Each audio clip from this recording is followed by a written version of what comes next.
This morning, homicide detectives take over the investigation into a missing Melbourne woman. Julia Gillard's final plea for a seat on the United Nations Security Council. And the stars of the small screen shine at the 2012 Emmy Awards. This is 7 Morning News with Ann Sanders. Good morning. The husband of a woman missing for more than 48 hours in Melbourne says he's going through hell, but is still hopeful she'll be found. Jill Ma hasn't been seen since leaving a Brunswick bar to walk home early on Saturday. Police found the 29-year-old's handbag in a nearby laneway this morning. Cameron Bowe has more details. And the homicide squad has taken over the investigation into the disappearance of Brunswick woman Jill Ma. In the latest development, objects belonging to and very much loved. Anne. Thanks, Cameron. An air and sea search is underway for a man who fell overboard off the southeast Queensland coast last night. The 65-year-old was in a 4-metre runabout with 2 other men as they travelled from Russell Island to Stradbroke Island off Brisbane. Police say he fell as he and his mates were trying to restart the motor.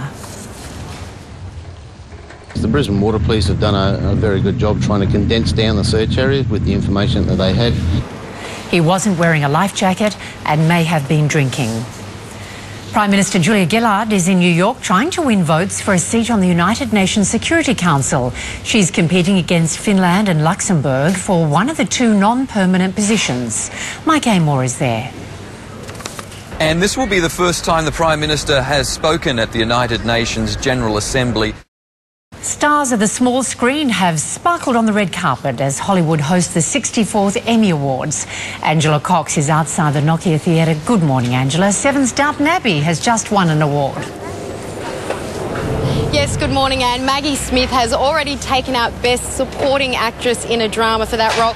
Also, Modern Family's done very well. Coming up next in 7 News, business and finance, a deadly avalanche in Nepal. Also, Crown Princess Mary enjoys a bird's eye view of Rio. Next in 7 News, we'll go live to Melbourne as the countdown to the AFL Grand Final begins in earnest. And the Storm strike a pose ahead of the showdown with the Bulldogs in the NRL Decider. Let's check finance news before we go to sport. And joining me now, Westpac's Global Head of Economics, Bill Evans. Good morning, Bill. How's our market holding up following the boost to the US market in the past few weeks?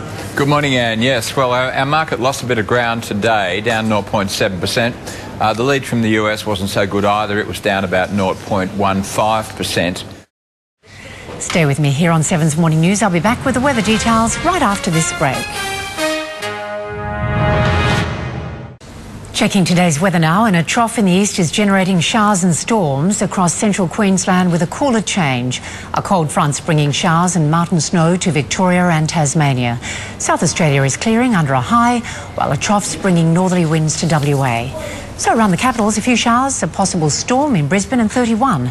Sunny in Sydney, 23 degrees. Showers developing in Hobart, 12 degrees. Clearing showers for Melbourne and 15. Adelaide will top 16 today. Cloud increasing in Perth and 21. Sunny and 34 for Darwin. That's 7 News to now. We'll keep you updated throughout the day and in our bulletins at 4:30 and tonight at 6 o'clock. I'm Ann Sanders. Thanks for your company. Have a great day. Bye for now.